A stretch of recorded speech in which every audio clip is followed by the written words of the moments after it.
Vous voyez cette plume? Eh bien, c'est une plume d'ange.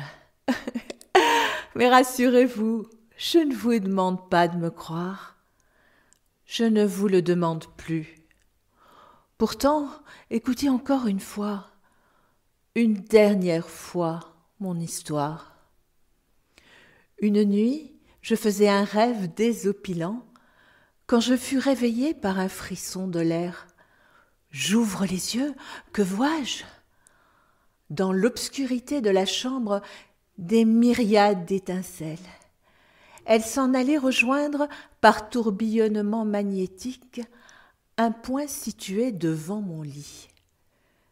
Rapidement, de l'accumulation de ces flocons aimantés, phosphorescents, un corps se constituait. Quand les derniers flocons eurent terminé leur course, un ange était là, devant moi. Un ange réglementaire avec les grandes ailes de lait. Comme une flèche d'un carquois, de son épaule, il tire une plume, il me la tend et il me dit « C'est une plume d'ange, je te la donne. Montre-la autour de toi, qu'un seul humain te croie, et ce monde malheureux s'ouvrira au monde de la joie. Qu'un seul humain te croie avec ta plume d'ange. Adieu, et souviens-toi, la foi est plus belle que Dieu. » Et l'ange disparut, laissant la plume entre mes doigts. Dans le noir, je restai longtemps, illuminée, grelottante d'extase, lissant la plume, la respirant. En ce temps-là, je vivais pour les seins somptueux d'une passion néfaste. J'allume, je la réveille. Mon amour, regarde cette plume. C'est une plume d'ange.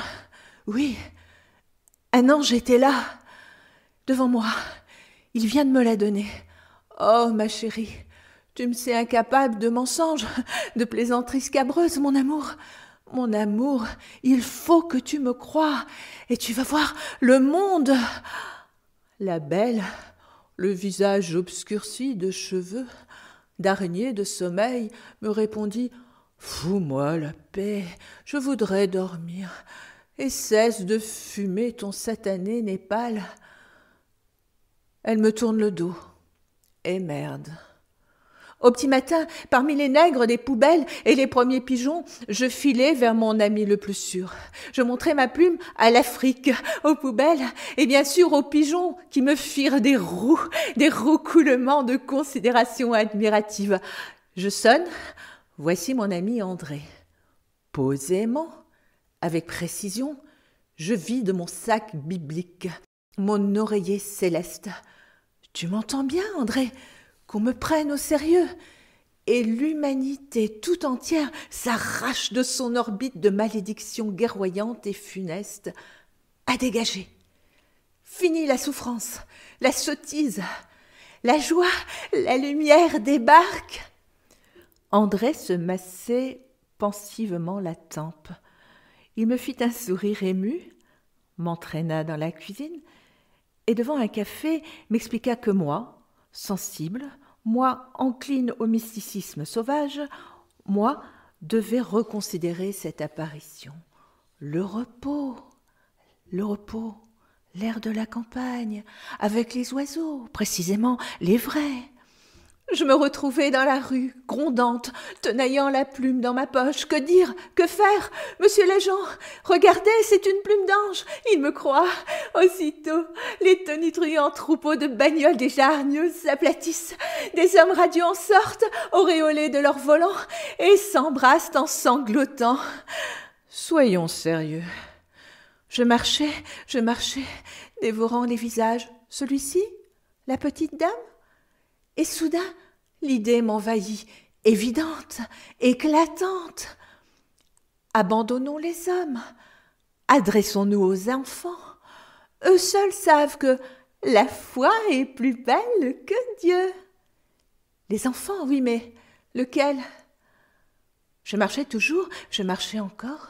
Je ne regardais plus la gueule des passants hagards, mais en moi, des guirlandes de visages d'enfants, mes chéris, mes féeriques, mes crédules me souriaient. Je marchais, je volais. Le vent de mes pas feuilletait Paris, pages de pierre, de bitume, de pavés maintenant, ceux de la rue Saint-Vincent, les escaliers de Montmartre. Je monte, je descends et je me fige devant une école, rue du Mont-Cenis. Quelques femmes attendaient la sortie des gosses. Faussement maternelle, j'attends moi aussi. Les voilà. Ils débouchent de la maternelle par fraîches bouffées, par bouillonnement bariolé. Mon regard papillonne de frémousse en minois, quêtant une révélation. Sur le seuil de l'école, une petite fille s'est arrêtée. Dans la vive lumière d'avril, elle cligne ses petits yeux de jais, un peu bridés, un peu chinois, et se les frotte vigoureusement. Puis, elle reprend son cartable orange, tout rebondi de mathématiques modernes. Alors, je suivis la boule brune et bouclée de sa tête, gravissant derrière elle les escaliers de la butte. À quelques 100 mètres, elle pénétra dans un immeuble. Longtemps, je suis restée là, me caressant les dents avec le bec de ma plume. Le lendemain, je revins à la sortie de l'école, et le surlendemain, et les jours suivants. Elle s'appelait Fanny, mais je me décidais pas à l'aborder. Et si je lui faisais peur, avec ma bouche sèche, ma sueur sacrée, ma pâleur mortelle, vitale, alors qu'est-ce que je fais? Je me tue? Je l'avale, ma plume? Je la plante dans le cul somptueux de ma passion néfaste? Et puis un jeudi, je me suis dit, je lui dis, les poumons du printemps exhalaient leur première haleine de peste paradisiaque. J'ai précipité mon pas, j'ai tendu ma main vers la tête frisée. Au moment où j'allais l'atteindre, sur ma propre épaule, une pesante main s'est abattue. Je me retourne, ils étaient deux. Ils empestaient le barreau. Suivez-nous. Le commissariat. Vous connaissez les commissariats? Les flics qui tapent le carton dans de la gauloise, du sandwich, une couche de tabac, une couche de passage à tabac. Le commissaire était bon enfant.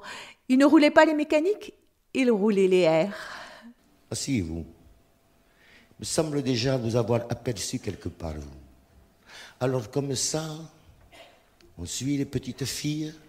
Quitte à passer pour une détraquée, je vais vous expliquer, monsieur, la véritable raison qui m'a fait m'approcher de cet enfant.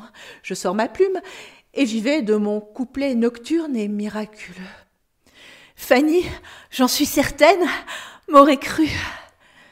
Les assassins, les polices, notre séculaire tennis de coups durs, tout ça, c'était fini, envolé. Voyons l'objet, me dit le commissaire. D'entre mes doigts tremblants, il saisit la plume sainte et la fit techniquement rouler devant un sourcil bonhomme. C'est de loi, ça, monsieur. Voyons, c'est de loi, je suis Périgord. Monsieur, ce n'est pas de loi, c'est de l'ange, vous dis-je. Calmez-vous. Vous admettrez tout de même qu'une telle affirmation, à défaut de preuves, exige un minimum d'enquête. Vous allez patienter un instant, et puis on va s'occuper de vous. Et gentiment, gentiment. On s'est occupé de moi, gentiment.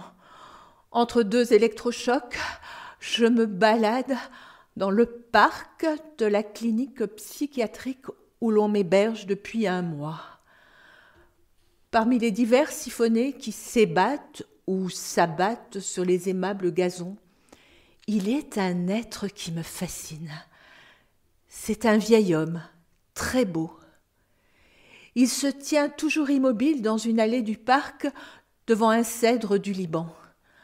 Parfois, il étend lentement les bras et semble psalmodier un texte secret. sacré. J'ai fini de m'approcher de lui, par lui adresser la parole.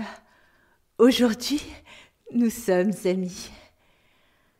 C'est un type surprenant, un savant, un poète. Vous dire qu'il sait tout, a tout appris, senti, perçu, percé, c'est peu dire. De sa barbe massive, un peu verte, au poil épais et tordu, le verbe sort calme et fruité, abreuvant un récit de toutes les mystiques, les métaphysiques, les philosophies s'unissent, se rassemblent pour se ressembler dans le puits étoilé de sa mémoire. Dans ce puits de jouvence intellectuelle, sot, sotte, je descends, sot, sotte débordante de l'eau fraîche et limpide de l'intelligence, alliée à l'amour, je remonte. Parfois, il me contemple en souriant. Des plis de sa robe de bure, il sort des noix, de grosses noix qu'il brise d'un coup sec dans sa paume. Crac, pour me les offrir. Un jour où il me parle d'ornithologie comparée entre Olivier Messiaen et Charlie Parker, je ne l'écoute plus. Un grand silence se fait en moi. Mais cet homme dont l'ange t'a parlé, cet homme introuvable, qui peut croire en ta plume, eh bien, oui, c'est lui, il est là devant toi. Sans hésiter, je sors la plume. Les yeux mordorés lancent une étincelle. Il examine la plume avec une acuité qui me fait frémir de la tête aux pieds. Quel magnifique spécimen de plume d'ange vous avez là, mon ami. Alors, vous me croyez? Vous le savez? Bien sûr, je vous crois. Le tuyau légèrement cannelé, la nacrure des barbes, on ne peut s'y méprendre. Je puis même ajouter qu'il s'agit d'une peine d'Angelus Maliciosus. Mais alors, puisqu'il est dit qu'un homme me croyant, le monde est sauvé. Je vous arrête, ami. Je ne suis pas un homme. Vous n'êtes pas un homme? Nullement. Je suis un noyer. Vous êtes noyé? Non, je suis un noyer, l'arbre.